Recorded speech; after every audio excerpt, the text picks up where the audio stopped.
43e catéchèse, interprétation psychologique et théologique de la concupiscence. Je désire terminer aujourd'hui l'analyse des paroles prononcées par le Christ dans le discours sur la montagne au sujet de l'adultère et de la concupiscence, et en particulier l'analyse de la dernière partie de l'énoncé où se trouve définie de manière spécifique la concupiscence du regard comme adultère commis dans le cœur. Dans la précédente analyse, nous avons déjà constaté que ces paroles se trouvaient habituellement comprises comme désir de la femme d'autrui, selon l'esprit du 9e commandement du Décalogue. Mais il semble que cette interprétation, plus restrictive, puisse et doive être élargie à la lumière du contexte global. Il semble que l'évaluation globale de la concupiscence, du regard pour désirer, que le Christ appelle adultère commis dans le cœur, dépendent surtout de la dignité personnelle de l'homme et de la femme. Cela vaut aussi bien pour ceux qui ne sont pas mariés que, et peut-être encore plus, pour ceux qui sont mariés.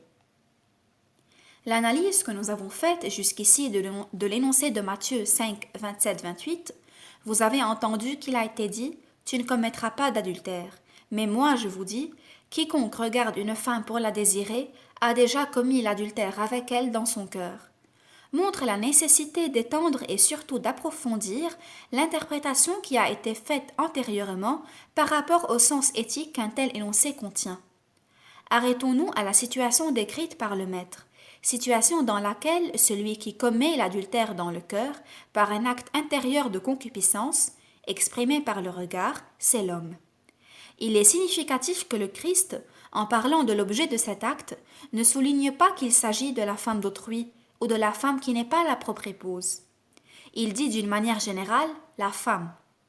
L'adultère commis dans le cœur n'est pas circonscrit dans le cadre du rapport interpersonnel qui permet de caractériser l'adultère commis dans le corps. Ce n'est pas à ce cadre de décider exclusivement et essentiellement de l'adultère commis dans le cœur, mais à la nature même de la concupiscence exprimée dans ce cas à travers le regard, parce que l'homme, dont, à titre d'exemple, parle le Christ, regarde pour désirer.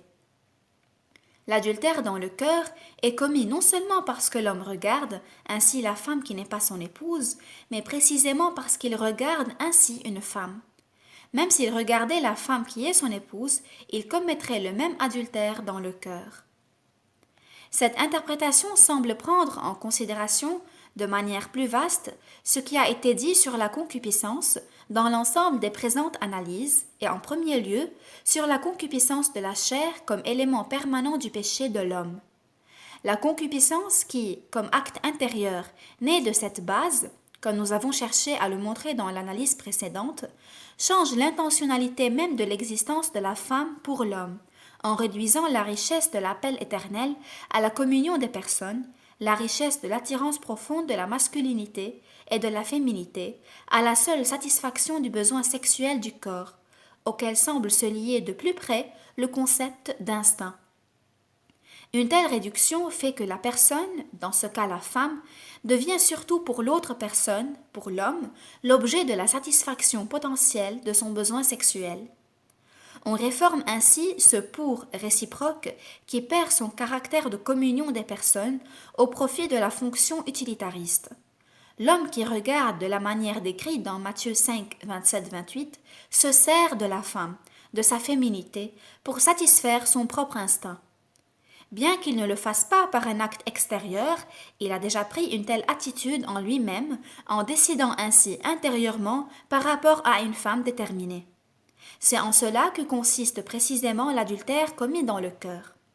Cet adultère dans le cœur, l'homme peut aussi le commettre par rapport à sa propre épouse s'il la traite seulement comme un objet de satisfaction de son instinct.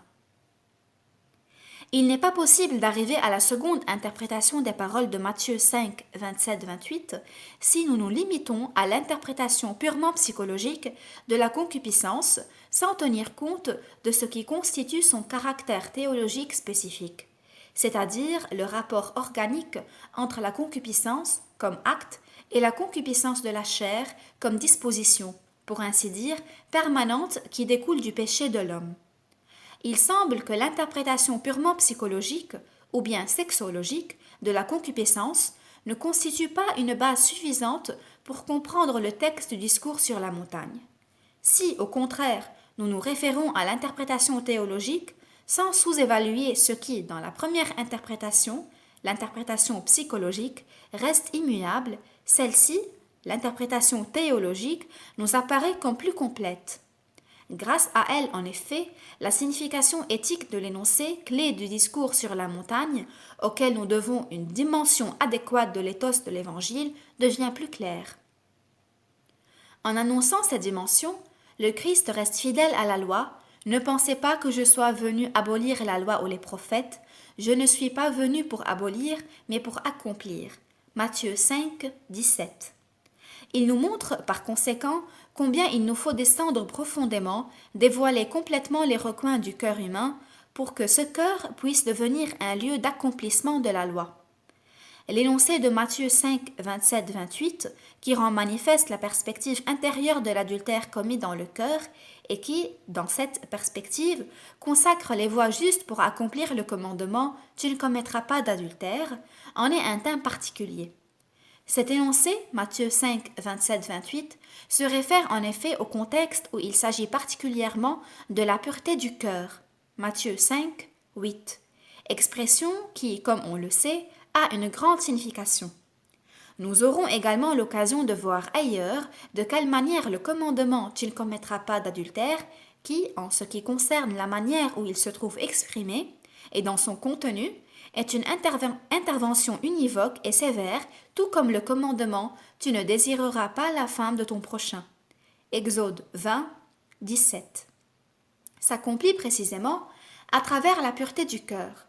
Les paroles suivantes du texte du discours sur la montagne, où le Christ parle de manière figurée d'arracher l'œil et de la force et de couper la main, Matthieu 5, 29, 30, lorsque ses membres sont la cause du péché, témoignent de la sévérité et de la force de l'interdiction.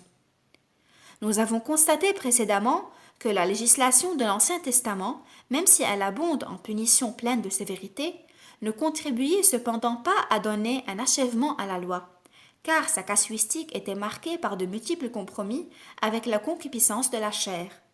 Le Christ enseigne au contraire que le commandement s'accomplit à travers la pureté du cœur, à laquelle l'homme n'a part qu'au prix d'une fermeté à l'égard de tout ce qui a son origine dans la concupiscence de la chair. Seul acquiert la pureté du cœur celui qui sait exiger de la cohérence de son cœur et de son corps. Le commandement « Tu ne commettras pas d'adultère » trouve sa juste raison dans l'indissolubilité du mariage où l'homme et la femme, en vertu du dessein originel du Créateur, s'unissent de manière à ce que tous les deux deviennent une seule chair. Genèse 2, 24. Dans son essence, l'adultère est en contradiction avec cette unité, au sens où cette unité correspond à la dignité des personnes. Non seulement le Christ confirme cette signification éthique essentielle du commandement, mais il tend à la consolider dans la profondeur même de la personne humaine. La nouvelle dimension de l'éthos est toujours liée à la révélation de cette profondeur qui est appelée cœur et à sa libération par rapport à la concupiscence pour que l'être humain puisse resplendir plus pleinement dans son cœur. L'homme et la femme dans toute la vérité intérieure du pour réciproque. Liberté de la contrainte et de la diminution de l'esprit, qui porte en lui la concupiscence de la chair, l'être humain, l'homme et la femme, se retrouvent réciproquement dans la liberté du don, qui est la condition de toute convivence dans la vérité, et en particulier dans la liberté du don réciproque, puisque tous les deux, comme mari et femme, doivent former l'unité sacramentelle voulue par le Créateur lui-même, comme le dit Genèse 2, 24.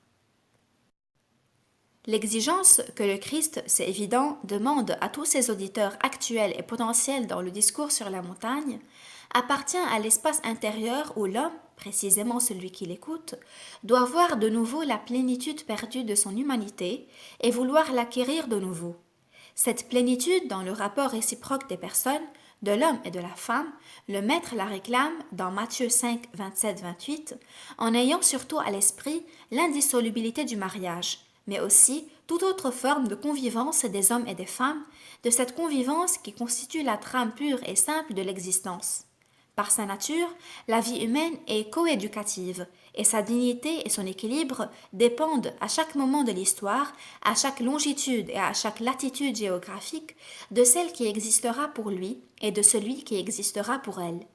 Les paroles prononcées par le Christ dans le discours sur la montagne ont sans aucun doute cette portée à la fois universelle et profonde.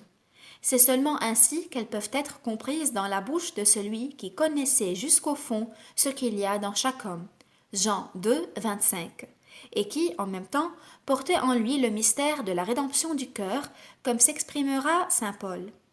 Devons-nous craindre la sévérité de ces paroles, ou plutôt avoir confiance dans leur contenu salvifique, dans leur puissance? Dans chaque cas, l'analyse faite des paroles prononcées par le Christ dans le discours sur la montagne ouvre la voie à des réflexions ultérieures qui sont indispensables pour avoir une pleine conscience de l'homme historique et surtout de l'homme contemporain, de sa conscience et de son cœur.